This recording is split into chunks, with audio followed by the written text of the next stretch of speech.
حکم آپ اسی کو دیں گے نا جس کو پہلے نماز سکھائی ہوگی، جس کو طہارت کا مسئلہ سکھایا ہوگا، استنجا کرنا آپ نے سکھایا ہوگا، وضو کرنا سکھایا ہوگا کم از کم، پھر نماز کا طریقہ آپ نے سکھایا ہوگا، تبھی تو بچے کو کہیں گے۔ کون باپ ہے جو اپنے بچے کو سکھا رہا ہے؟ اور پھر وہ نبی جو رحمت للعالمین ہے وہ فرما رہے ہیں جب بچہ 10 برس کا ہو جائے تو مار کر نماز پڑھاؤ۔ اعلی حضرت امام علیہ سنت فرماتے ہیں کہ مار کر نماز پڑھاؤ، سرکار نے حکم فرمایا، یہ اس لیے نہیں تھا کہ وہ نماز ہے، بلکہ اس لیے کہ وہ فرض ہے۔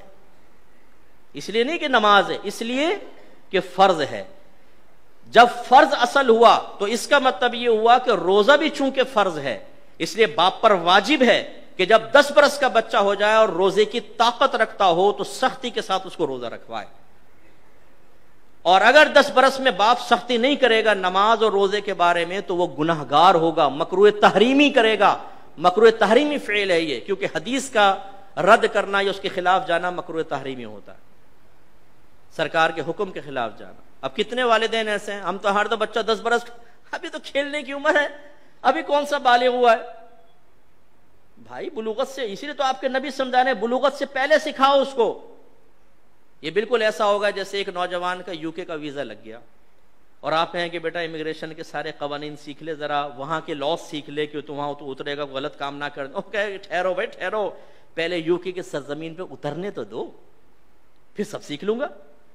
تو آپ کیا کہیں گے؟ اتر کے کوئی غلطی کرے گا واپس بھیج دیں گے، بے وقوف آدمی، ابھی سے سیکھ یہاں پر آئلٹس وغیرہ کر، لینگویج آج کل بہت ضروری ہے اور سارے قوانین۔ لہٰذا اگر کوئی نسوار رکھ کے پچکاریاں مارتا ہے نا یہاں پر، یا نظر بچا کر لفٹ کے اندر پان کی بڑی سی پیک پھینک کر پورا رنگ کر دیتا ہے جہاں رنگ کرنے کی کوئی حاجت بھی نہیں ہوتی، یہ بھی جب دبئی جائے گا تو سارے لاس سیکھ کر جائے گا۔ وہاں کبھی ایسے نہیں ہوگا کہ ایئرپورٹ پر اتر کے کسٹم شیڈ کے ساتھ پچکاری مارے بولے کیف حالک، سارا سیکھ کے جائے گا۔ وہاں کیسے تمیز آ گئی بھائی؟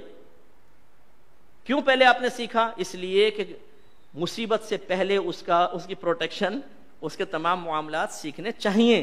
یہ ہمارا مذہب کہہ رہا ہے۔ غفلت کا عالم یہ ہے کہ بچہ، بڑا افسوس ہوتا ہے کہ سرکار تو 10 برس کے بچے کو کہتے ہیں سختی کرو، ہمارا یہاں پر 27 سال کا نوجوان فجر کی نماز میں پڑا سو رہا ہوتا ہے اور باپ کی تیوری پہ بل نہیں آتا۔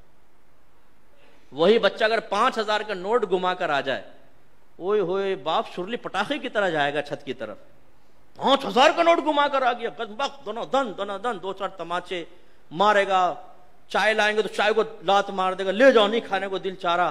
5000 کا نوٹ، وہ کمبخت جا کر دیکھ کہیں پڑا ہوگا، بیٹے کو 10 دفعہ دوڑائے گا، بڑا بے چین پریشان۔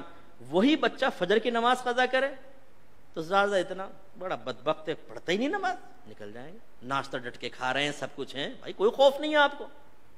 آپ کی اولاد جہنمی بن رہی ہے، ایک نماز قضا کرنے پر اس کا نام جہنم کے دروازے پہ لکھ دیا گیا۔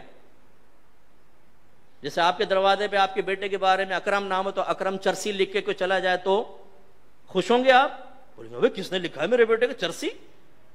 حالانکہ بیٹا ہو بھی نہیں، لیکن چرسی لکھنا ہی آپ کے لیے بڑی تکلیف کی بات ہے۔ اور آپ کے نبی فرما رہے ہیں جس نے نماز جان بوجھ کر قضا کی اس کا نام جہنم کے دروازے پر لکھ دیا جاتا ہے، لیکن باپ نہیں پھڑکے گا۔ چرسی پہ پھڑک گیا، وہاں جہنمیوں میں نام لکھا گیا، اولاد کو کوئی پرواہ نہیں ہے۔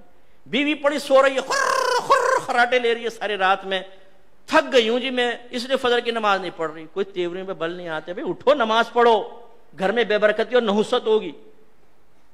تو معذرت کے ساتھ کتنے ہم میں ایسے بیٹھے ہوں گے کہ جنہوں نے کئی مہینے سے فجر کی نماز نہیں پڑھی ہو؟ کتنے ایسے بیٹھے ہوں گے جن کے کئی سال تک گھر میں قرآن نہیں کھلا ہے، یا اس نے خود نہیں کھولا ہے، فرصت ہی نہیں۔